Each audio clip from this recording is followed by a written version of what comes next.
we are going to be talking about some really fun things. We're going to be talking about first the three most common mistakes that people make in an email welcome series that are just tanking your results.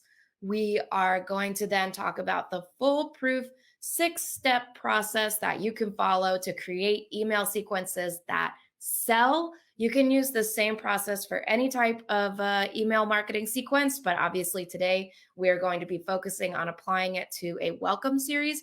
And then finally, I'm going to be doing a live review and editing of a real welcome series that was submitted to me by a marketing nerd just like you. Hey, internet homie, Jamie here and Ben, and today I have a new video for you because I want to share actionable step-by-step marketing content that you can apply in your business right now, today. Today is a Throwback Thursday video, and that means that you're going to get long-form content where you're going to learn either a specific copywriting technique, a specific marketing technique, or you get to watch over my shoulder while I work. So I definitely recommend getting yourself comfortable, get something to drink, make sure that you have something to take notes in, and buckle in. If you're ready to market smarter, not harder, then make sure that you give this video a like and subscribe to the channel so that you don't miss any of my next actionable marketing content videos. All right, let's dive right into it. We interrupt this program to bring you the Marketing Nerd Show, starring Jamie, the Marketing Nerd. Grab a seat, take out your notes, and let's get into the show! Okay, so I wanted to say thank you to our viewers, Daniel Devereaux, who wants to learn how to build a list, email sequences, and email offers. Today, we are going to be covering your how to build an email list portion of your question. And I want to thank fellow marketing nerd Wendy Coop because we've had some really helpful and enlightening conversations about what she can do for her email marketing series. And I wanted to thank Renee, whose copy we are going to be taking a look at. And if you want me to review your email copy in one of these videos, then be sure to send it to me. However you're watching this, it's probably on Entrepreneur TV, so you can just back that up. You can just message the Entrepreneur TV page if you have emails that you want to get reviewed live on the Marketing Nerd Show. So let's dive right into it. We are going to first talk about 3 common mistakes that people make in their email marketing series. So the number 1 mistake is no purpose. So at a sequence level, this means that you don't have an overall structure because there wasn't a deep enough thought into why this series exists and specifically what you're hoping to accomplish through it. And what this winds up resulting in is just, like we talked about, I think in the first email marketing video, just checking a box, like only setting up a welcome series of emails just because you think or know that's something that you're supposed to have, but not really knowing how to take your thought process strategically much further than that. And at a per email level, this means that the email content itself is kind of like meandering around and there's not really a clear reason why you're saying or sharing whatever it is that you're doing. We are going to be looking at some examples of that when we get to the live critique. So the first mistake that people make is no purpose to their welcome series at both the sequence level and an individual email level. The second common mistake that people make with their welcome series emails, and this is across honestly all emails and all of your marketing, is that it's not you focused. And what I mean is that it may be focused on you, the business owner, but what it's not focused on is me, the reader. So this is really common with a lot of business owners who are doing their own marketing. And what it looks like is just the equivalent of sending really short emails that are just like, check out our product, buy it now. So like one example of that would be, I'm just looking at it from my screen, but it's like, hey, do you want to overcome your creative blocks?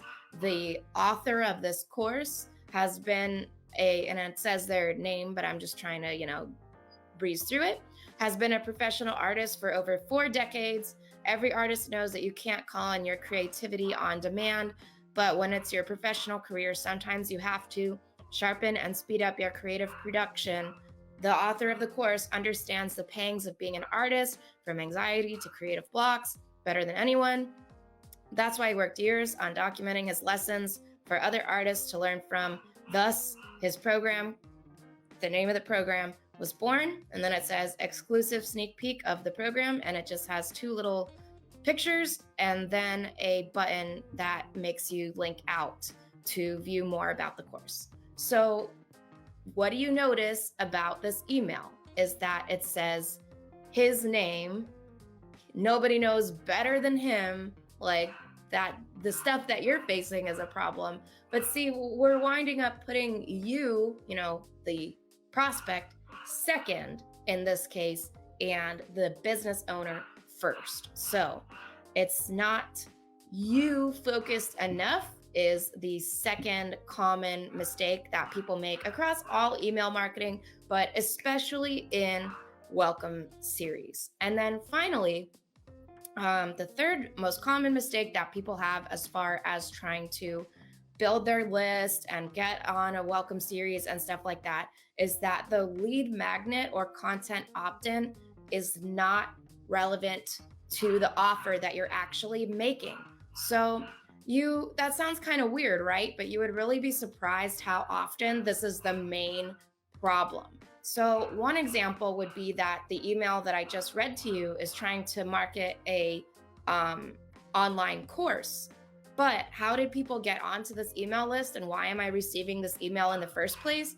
Because I got a free chapter from a book that the guy who made the course wrote. And it's like it's not the type of thing where it's a book that's about the same topic as the course. The book is like just kind of its own thing and like maybe touches on some of the topics of the course, but it's not, it's not like I wrote a book specifically about creativity, now get my creativity course. It's more of like a memoir about the guy and maybe some creativity tips. So is that actually related to the course that you're trying to market?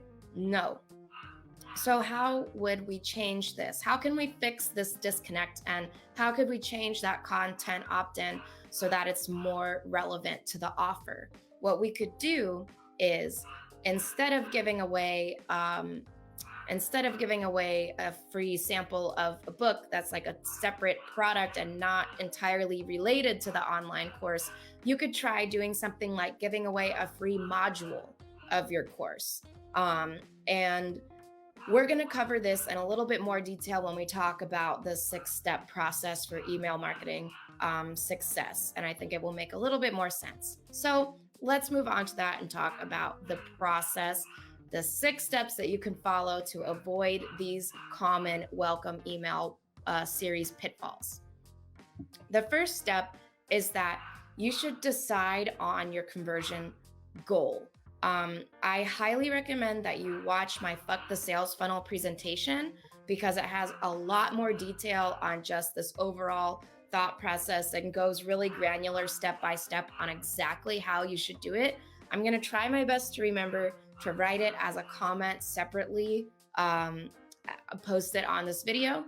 But as you may remember from the last 5 times that I've said that, I am not always good at doing that. But it's on Entrepreneur TV, so you can just go to the Entrepreneur TV page, look at the videos, and try to find it yourself if I don't remember to add it. But basically, what you need to take away from this is that just like planning a road trip, you're not going to know that you got there until you decide where you're going. So the first thing that I would do when I'm writing an email sequence, a welcome email sequence, or any of them, but specifically in this case, a welcome email sequence, I would decide first, what is it that I want the prospect to do? So it may be directing them to a specific like strategy session or a discovery call or a lower priced offer if you want like a book. Or if you're, this is something we talked about in our last video when we were overviewing the e-commerce email engine. But if you're like a product store, you're selling maybe t-shirts or you're selling maybe fashion or makeup or something like that. What you can do is you can, in your welcome email, welcome to whatever you call your community and a percent discount off or a dollar value off, and just be like, hey, welcome to the squad. Here's use whatever discount code for, free shipping, discount, percent off, whatever. And then just put a couple of columns, like 2 columns or 3 little columns of your best selling products with a picture, a little product name underneath, and then a buy now button that takes people directly to the page. So those are just a couple of ideas on how, like, what your conversion goal could actually be. But before you write anything, before you set up any type of welcome email series or sequence, before you do anything else, you need to decide what is it that you want people to do. Start at the end and then work backwards from there. So that's step 1. Step 2 is research. There are 2 helpful tips or questions that you might want to keep in mind when you are doing research. The first is, what do people need to believe or know before they will buy your offer? And then the second is, what objections do people have about your offer? So I'm going to do a screen share. So I'm just going to get that loaded up. But I'm not going to quite. Oh, okay. Yes. So what would I do if I'm doing research? First of all, if you go to jamiedoerschuck.com/crew, that is our Facebook group. And I have a video in here that just has overall a lot more detail about the process that I am going to show you. Okay, so it's under this tag, how to, and it says, just doing a quick screen share to demonstrate how I dig for copy ideas. And in this case, I was preparing a client's opt-in page. So this is its own like 30+ minute video that you can watch if you want even more detail about how to like do this research process. But I will just show you a little bit in advance. So I'll use my own business as an example. Let's say that I am writing I'm in copywriting and marketing and stuff like that. So we'll just use copywriting as a quick example. So what you want to do is you want to try to find out, like, what questions are on people's minds? What do they find helpful about the copywriting resources that they use, and what don't they like about it? So the first thing that you can do, is you can go to Amazon, you can type in whatever it is that your niche industry business is in, right? So like I use copywriting as an example. Now, obviously I'm looking at books. Do I have a book about copywriting that I'm selling? No, I don't.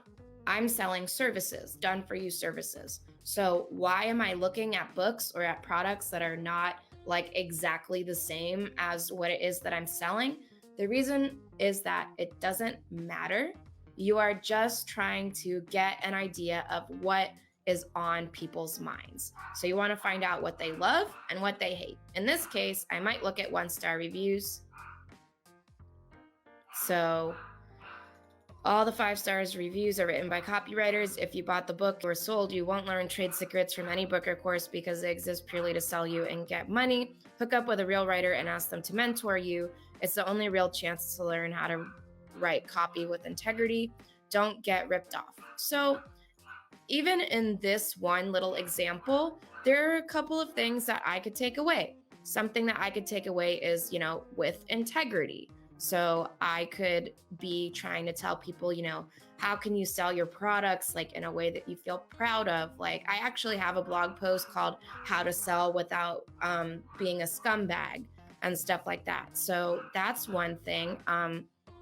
Hook up with a real writer and ask them to mentor you. That's interesting. So maybe I could, if I was selling strategy sessions as far as my copywriting and stuff like that is involved, maybe I could say something like, here, yeah, like I could just say, hook up with a real writer and get mentored, so that's one idea. You want to find out what people love and what they hate. So then I would start like, skimming these and just trying to find like what type, so what do people want? You want to feel confident and proud of the content that you write. So Peter says, I feel so much more blah, blah, blah. I can turn that around and say like, how to be more confident and proud of what you write or whatever. So that's just to give you an idea. And so like I said in the beginning, it doesn't matter. Like if you're selling, financial coaching, you could look up some Dave Ramsey books and you could do the same thing. You can look at, So it doesn't matter, again, like just to clarify, it does not matter at all that you're selling strategy sessions and we're looking at a book. You just want to find out what is on people's minds when they're thinking about, interacting or solving a problem in the area that you teach in. Okay. So, let's see, blah, blah, blah. Cannot do math. So you could just say something about like misinformation, false numbers. Hey, before you waste $3,600, something like that. And then you can also find out what people don't like about it. So like this person feels like there's too much sharing of success stories and not enough actual content in here. So that is one way to do it. Another way to do it would be to search for forums. So the example that I will give is reddit.com. So basically, again, what you're looking for is people's natural language explanation of what's going on in their minds when they're trying to find and figure out like problems in the area. Again, doesn't matter if it's a book and you're selling services, doesn't matter if it's a course and you're selling strategy sessions, like doesn't matter. You're just trying to get an idea of what it is that people are thinking or wondering when they're trying to solve like the same type of problem that you solve. So in this case, okay, this is someone who is a copywriter. Okay, would you hire a copywriter? What would you hire a copywriter for, if at all? So let's see.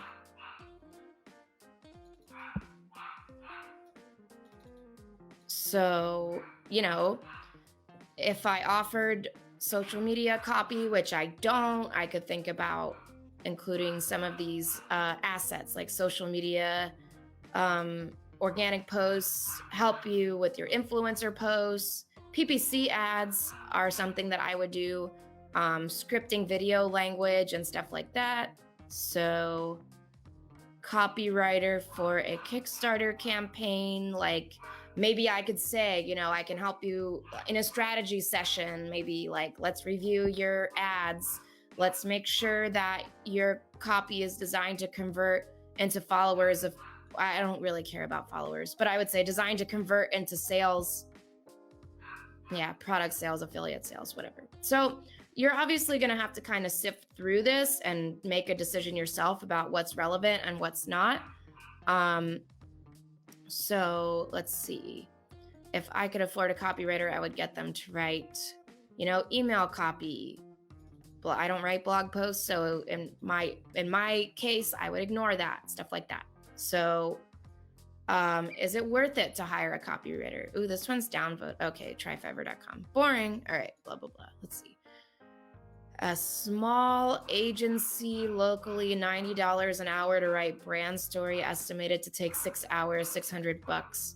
Worth it, or should I look to outsource this abroad for cheaper? Okay, let's see. So basically, like I could just use the title of this post in my welcome series. If I'm trying to help people like get on board with my services, is it worth it to hire a professional copywriter? So that could be my topic for one email. I could write in parentheses as the subject, quote, is it worth it to hire a professional copywriter? So let's see. Blah, blah, blah.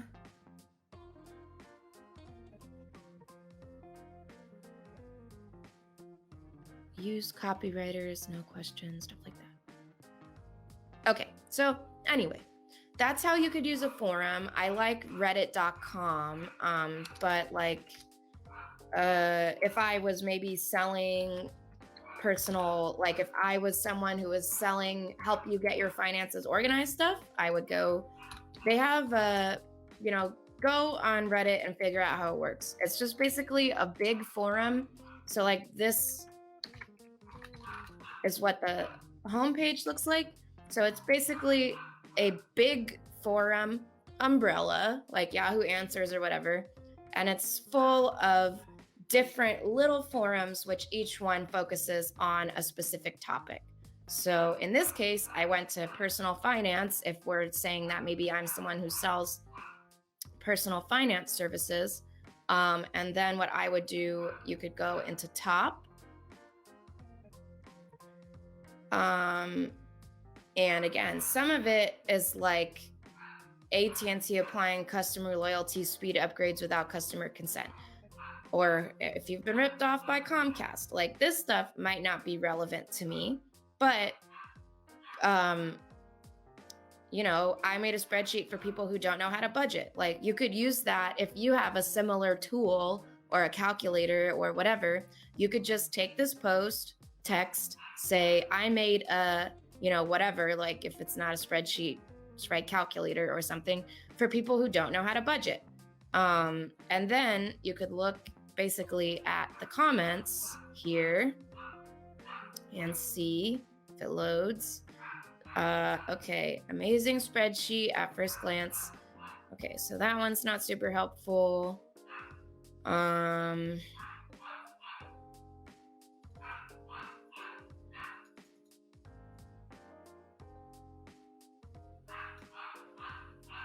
So again, you kind of have to, like I said, sift through it that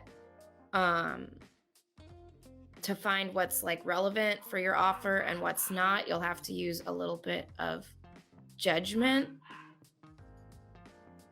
Really cool, thank you. So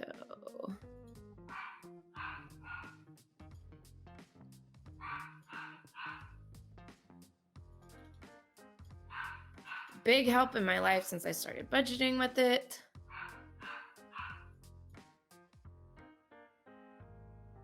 So, that's, again, this research process takes, like, even for me, a professional, a couple of hours.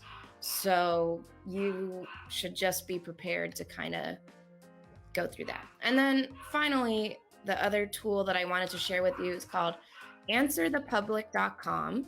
So copywriter. Why choose copywriter? Why is copywriter important? Why hire a copywriter? Okay, so you basically you're trying to find out two things. What do people need to believe or know before they'll buy your offer? So an example of this, using my business and copywriter and what we just looked at, I would put,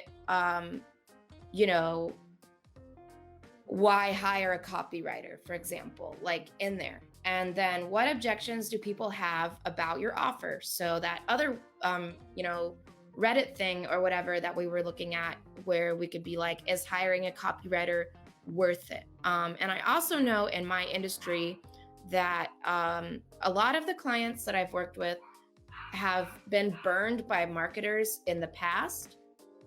So that's something that I could, write an email about to address that objection.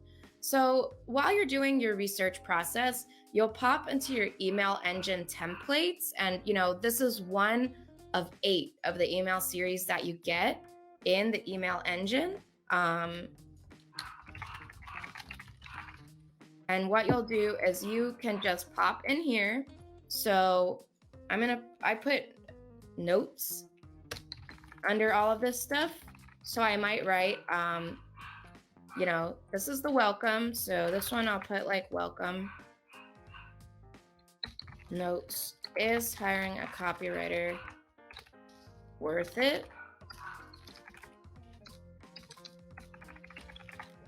So you'll go into your templates, and then you will just start popping in your ideas. So, what was the other thing that we said?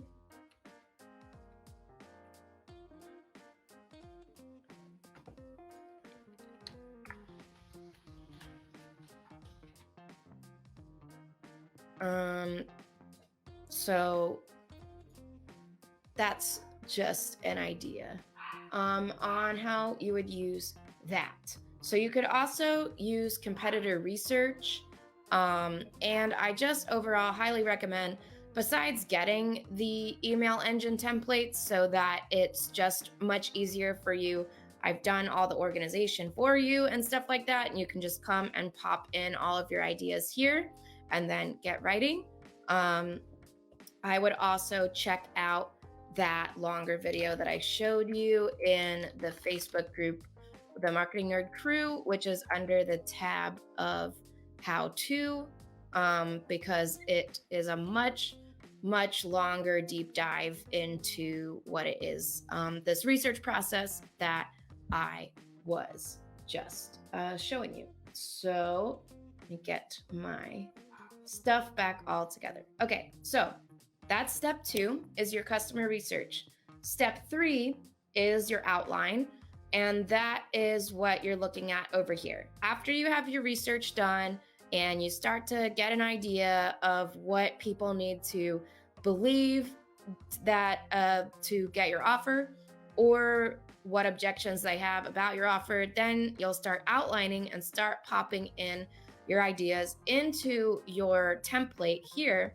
And this way, by outlining your welcome series instead of just writing it, this will prevent you from making the mistake of like sending emails just for the hell of it and having all, discombobulated, disorganized, meandering emails, because you're going to get a bird's eye view as you start to fill this stuff in of specifically what the function of each email is overarching in your sequence. And then when you lay them all out like this, you can start to, experiment with changing the order and stuff like that, because maybe once you lay it all out, you realize it would make sense to talk about, a later topic earlier. This will help you prevent all of that, not writing emails with a purpose and everything that comes from that. So as far as the structure, there are a couple of options. So you could do a cohesive course.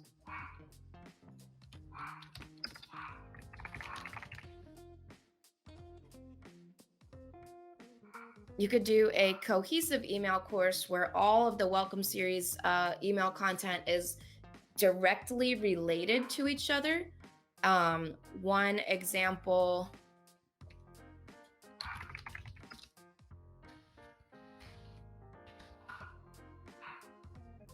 of that would be the free funnel course. I will just show you on a screen share then.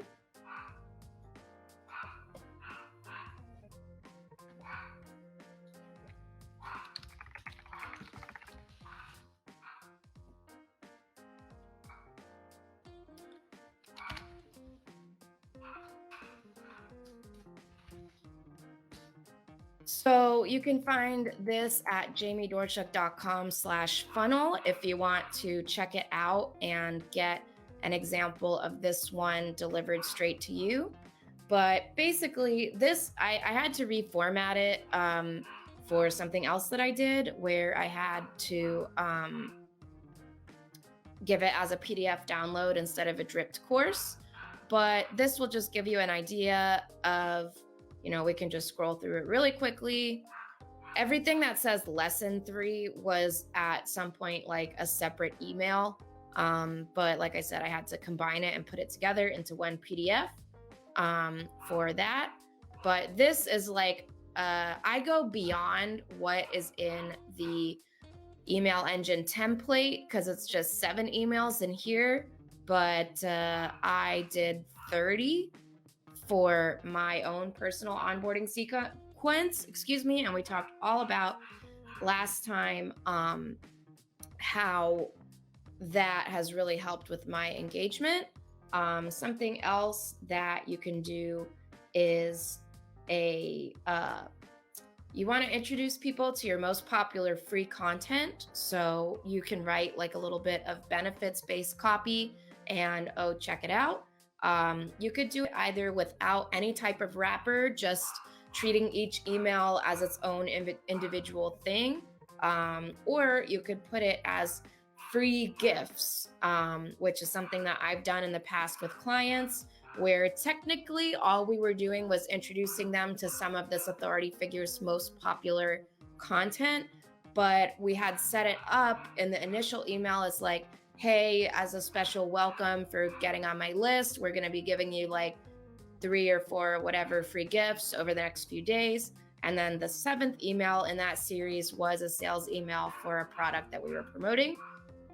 Or if you're in an e-commerce niche, you can do some community building and stuff like that, where again, like we talked about, your first email can be immediately a discount code, and you feature like 3 of your most popular products. Then after that, what we did was we told a little bit of a story about how the brand was started. There's a better way to tell a story and a way that is all focused on you. So you want to be sure that you're telling any stories in a way that's relatable for the reader, not just like self-aggrandizing, just to hear yourself blow hot air type of thing. So we said it all started with a certain product, like the first product, and then we link it all out to that. Broke their starter story into 2 parts. So you have that 2 parts email type of thing. And then we also told people about how to join the rewards program, like the frequent buyer type of stuff. So the welcome series is a great opportunity if you have anything in your business like a rewards program, a referral program, affiliate, frequent buyer type of stuff. You can try to let people know about that in your welcome series. That's a great place to do it. So that is step 3, is outline, which will be much easier when you have the email engine templates, because all 8 of these series are set up for you with exactly how many emails you need and some strategy and tips for you to keep in mind while you're writing your stuff. Otherwise, you will set up your own document if you don't want me to do all that work already for you. Now you're going to draft, because now you've decided what you're going to communicate before you start writing. So you have really tight emails where each one in the series has a specific purpose. So that's step 4. That might take you also a couple of hours. Then what you're going to do, you're going on to step 5, which is edit. When you're done with your first draft, you're going to take a break. Okay. So I try to give at least 24 hours, but if you can't do a full 24 hours because of deadlines or what have you, you can get away with just like a night's sleep. So like sleep on it and then come back to it in the morning. But you want to give yourself a break between the drafting process and the editing process, because just like anything, when you're in the weeds too much, you can just start to, like, you're staring at the same thing for so long, you start to miss mistakes that you made and stuff like that. So it's always better, if possible, to give yourself a break in between writing and editing. And then step 6 is test, which is when you finally set it up in your email marketing system, run some people through the email sequence and evaluate results. Maybe you did really well, or maybe after 30 people, 100 people, whatever, go through your whole email sequence you might find that there are certain emails that are underperforming. So at that point, you could either adjust the subject lines if, for example, it's like a really low open rate, or if it's a decent open rate, or at least the same type of open rate as is what's going on like in the other emails, but it's a really low click-through rate or something like that, you can adjust the content as needed. So now we are going to move on to the live editing so that we can look at a real email sequence that was submitted to me by a marketing nerd just like yourself. And what she told me is that her email sequence has not made any conversions. So her emails, there's only 4 of them. And you can see that like, this is what I mean by kind of not having a strategy or a plan for your emails, that the stories are kind of meandering, because this is all 4 emails. I think that this could all easily be split up into 7 emails, especially this first one. I feel, and then you have some that are like this first one where it's like huge story, and then the email that like follows that is only a couple of paragraphs. So it's like the majority of the story is told in the first one, and then it kind of leaves you with not a lot of content to share in some of the other ones. The other, some of the other things about this is just with the writing style, in the sense that this is a lot, and I'm someone who writes long emails, you know, don't get me wrong, I write extremely long emails, but there are ways that you can have a longer email but make it feel easier to read. So by doing some stuff like this. I mean, honestly, this is like a super long sentence. I would probably break this up into like a couple of different sentences and stuff like that. We're going to really dive into it more, but I just wanted to show you kind of what was going on at an overview before we go and dive into anything specific. So I will just start rewriting these, I guess. So subject, welcome to, and the person's name, newsletter.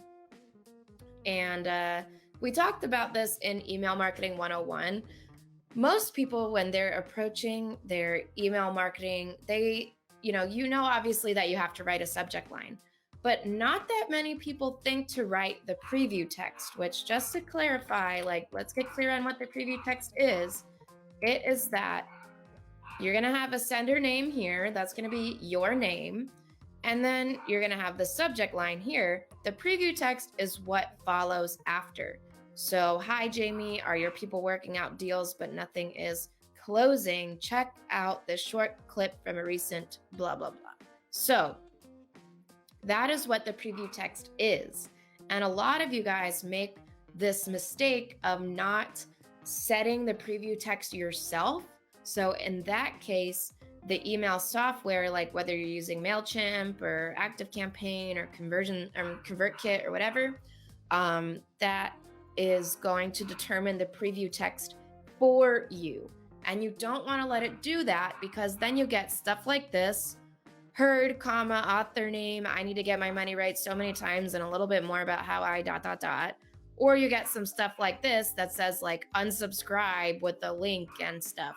So it's not really maximizing the attention that you have from people. So here's what we can do. Oh yeah, right. So this we're gonna change.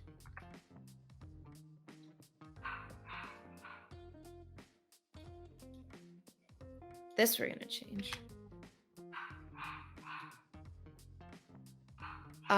And then finally, something that I wanted to point out that not a lot of people do is trying to find where I closed my email engine template that I was showing you. Here it is. So There's only one subject line in this case, but if you're not doing A/B testing, and how you can do A/B testing in automation sequences, because when you're setting up a broadcast, it's a little bit more straightforward. But how do you do it when you're doing automation sequences, right? So what you do is you make your combination A, and then let's say that I open the first email, it will go on to send me email number 2. And then you'll create a logic fork in your automation series that if somebody did not open email A, you're going to send them email 1B essentially, which would be what you write here. So it's a different subject line, different preview text, but the same content, just so that on that second time around, we try to get somebody's attention. And something that I talked about before is that on the subject line A, I usually try to write something more by the book. And subject B, I try to write something more like curiosity or something like that, because what I try to keep in mind is that if they're getting the B variation of these emails, then they need something really like blam or wow or like in your face, because they obviously didn't open the email the first time. So if you're not doing that and you're not setting your automation sequences up like that, that's another missed opportunity for conversions that you have. So what this means is that the email sequence could take anywhere from 7 days if somebody opens like every single email the first time that they got it, to 14 days to get through if they didn't open any, if they didn't open any of the emails as they got it and they required a resend of that email. But maybe I opened most of them, like 6 of them, except for 1 I didn't open. So then it would take like 8 days. So it can be kind of interesting in that regard. Also, before we get to looking at some of the stuff in this individual email sequence, I did also want to point out the timing that. So this is what you get on the first day, and then you don't get emailed again until 3 days later. And then every email after that is like just 24 hours spacing. So again, with the welcome series, we're sending 7 emails one day after another, or giving a 24-hour pause between email 1 and 2 if they have to go to a B variation or something like that. So that is just a thought. Okay, so how would I write this this subject line? So you could do something like this.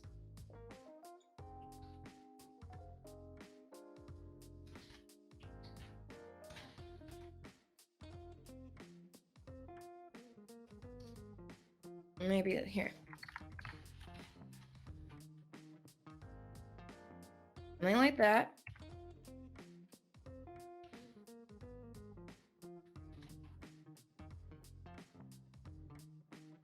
And then let's get subject B going here.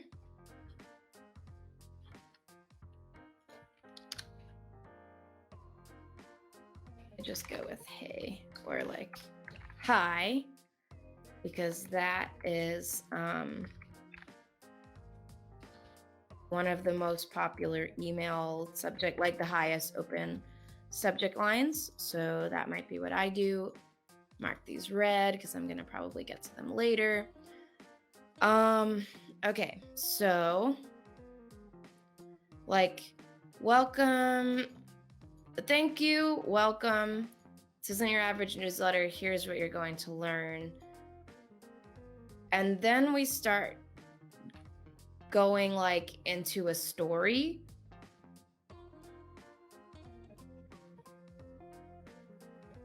Like I got my first rental property.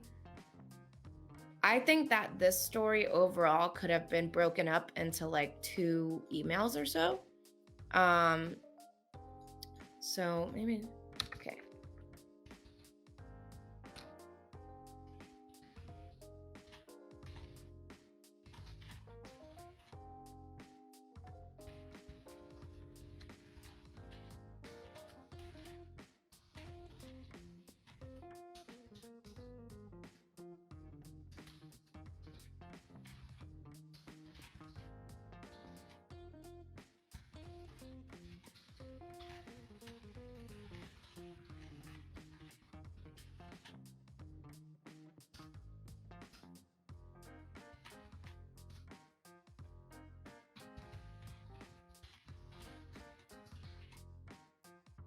So in this case, we're just editing kind of what is already here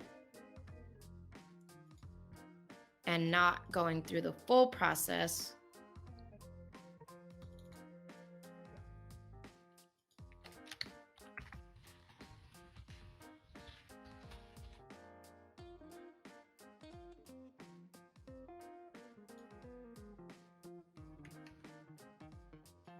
I'm just crossing things off like as I use them. So I think that has to be kind of like that.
So basically, all of this stuff, I might literally just make like a separate email.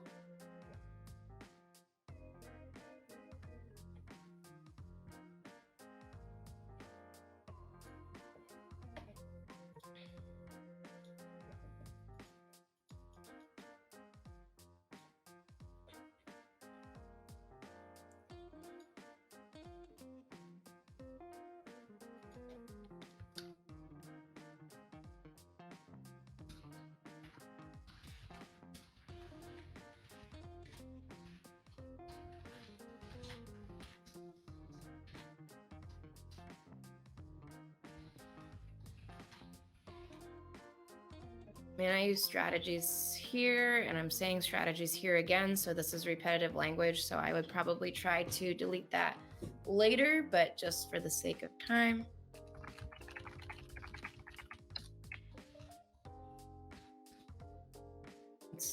And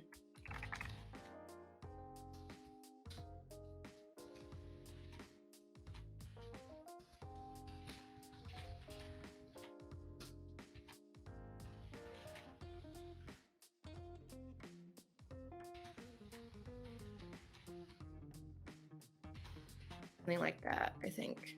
It's kind of then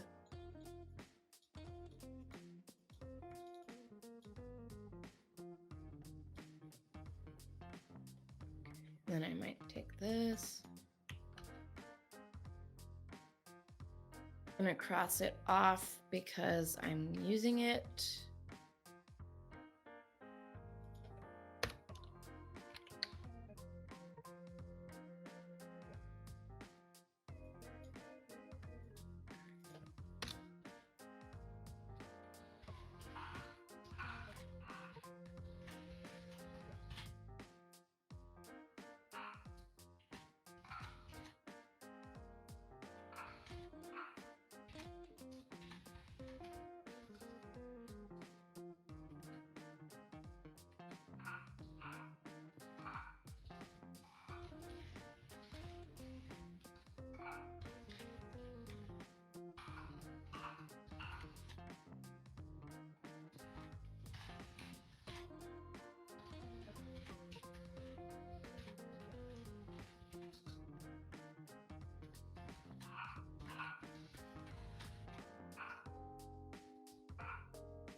So something like that. It's basically like a much more, oh, I fixed that thing with strategies. A much more condensed and tight and straightforward version of what this was communicating, because then this whole story, I think, is really a candidate for being split into two parts, so that you could leave some type of cliffhanger. But also, I feel like maybe this part of the story should come after, because the second email is like, okay, my real story starts with a crappy job. So this here is very my focused, and that's just like overall across this whole email series is how I got there. I want to help you. My days aren't all updating, blah, blah, blah. I've been putting in a lot of hard work. I recently purchased my first family investment. I have an amazing property manager. I had great teachers. On my plate, I've had so many calls. I wanted to start this blog and everything that I'm working on. I want to help as many people. I know not everyone wants to be an entrepreneur. So overall, this is going back to some of the common email mistakes that we talked about. This is very me, and not really very you. And I think that there is a way to tell these stories that would make it like more relatable. And again, like I said, I think it should maybe be split into two parts. But overall, it's just a lot to digest in one welcome email. And then, like we were talking about at the beginning, as far as deciding on your conversion goal, I'll make these green. One was a discovery call, and then one is like directing to a shop for little tools that you can download. So I would probably have just picked one of these. But if you wanted to really talk about both, I would focus on the discovery call and then add this stuff as a PS.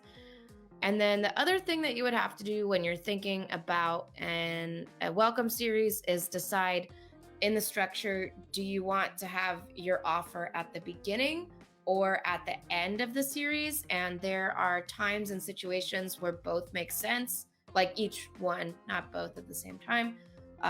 The benefit, and look, how do you decide? Should you do it at the beginning or should you do it at the end of the sequence? Obviously, I can say experiment and see what works for you. But a good little like rule of thumb, if you're trying to decide on which should you start with, the more expensive your product is and the more involved, the more explanation and build up somebody might need to finally want to like move forward with that.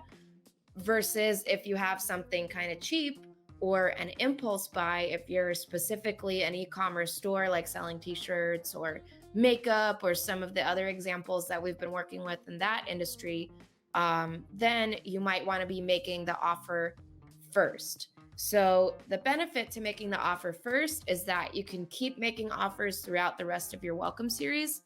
And then the benefit of making the offer last is that you can focus more on nurturing your leads, building a strong relationship with them, answering more of their objections and questions before you present them with the offers, so that you have a better statistical likelihood of people saying like, yes, I'm ready to book your expensive thing, compared to being like, hey, thanks so much for my newsletter,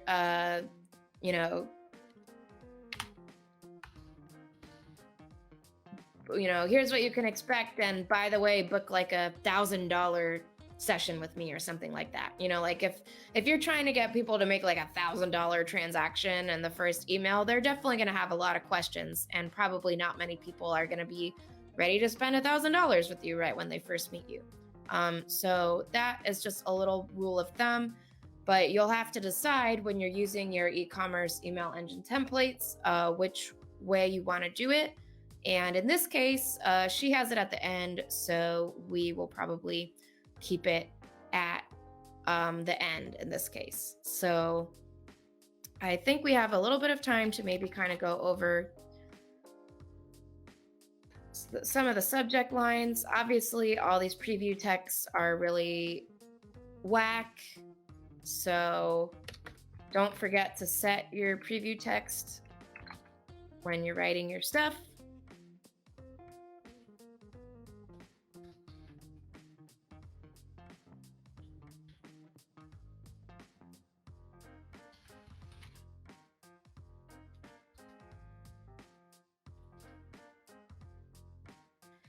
All right, so my real story starts with a crappy job. Again, that's very me focused. So what about just turning it around, like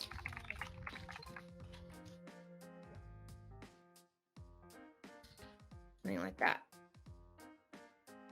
Or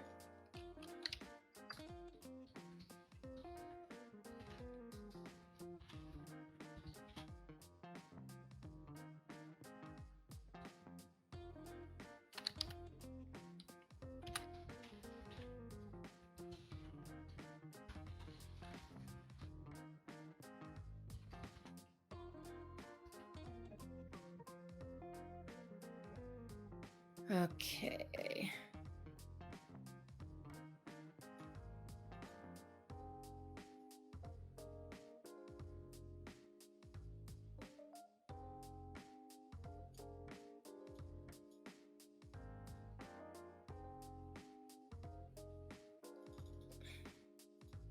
This is just kind of extra. Instead of I, you could say we.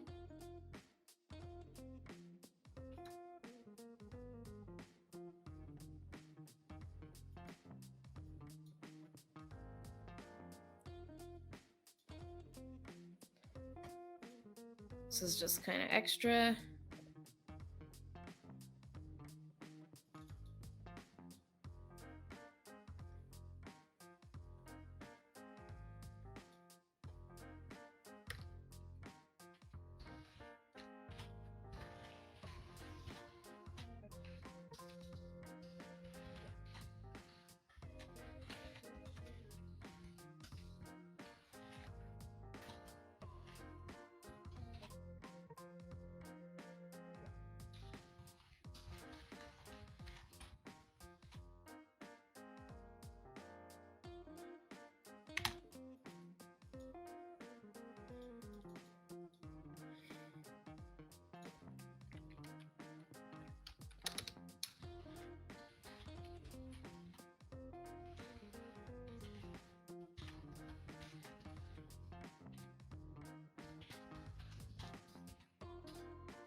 So a lot of this is pretty good, but it's, these big paragraphs are also going to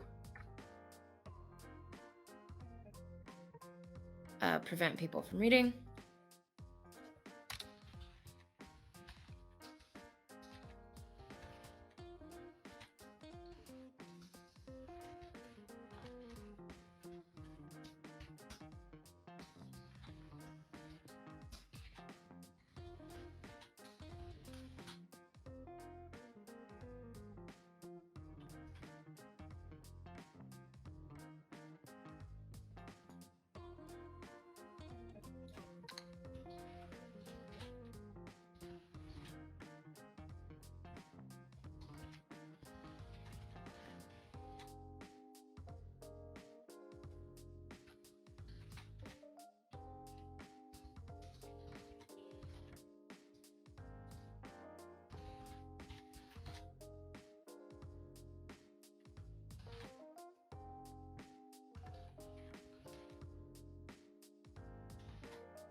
So this whole, I'll share the rest in my next email, that is starting to allude to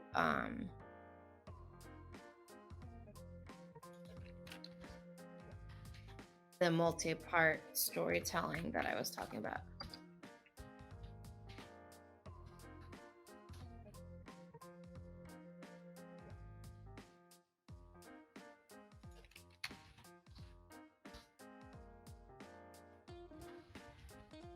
There we go.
Bam. So something like this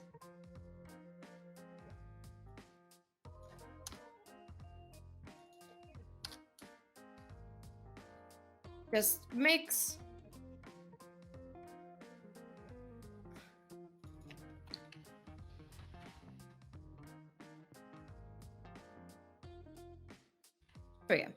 yeah. So something like this just overall makes the email feel much more legible. Even though we're maybe saying a lot, it does not feel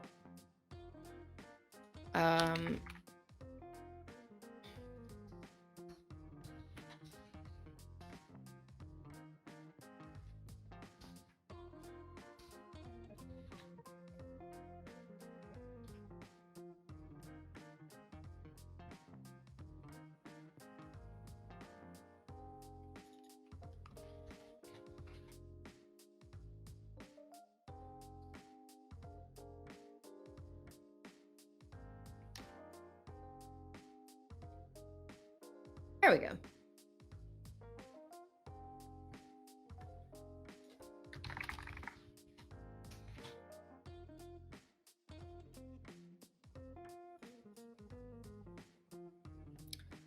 But yeah, so something like this just makes the story feel more approachable, more legible, and stuff like that. Then I might take this, some of this story about how the real estate investing was started, and maybe like I might just change the order of it. You know, um, you want to, in storytelling, start slightly before the rising action, end on a cliffhanger. So in this case, our cliffhanger is how getting fired after 7 months turned out to be a blessing in disguise for your finances. And then instead of the best decision I ever made, you should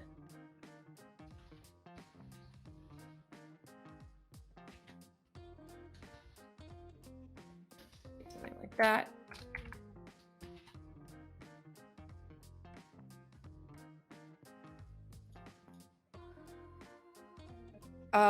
But also in this way, even though she's still telling her story, it feels more like you're involved in this telling of the story instead of like somebody talking at you.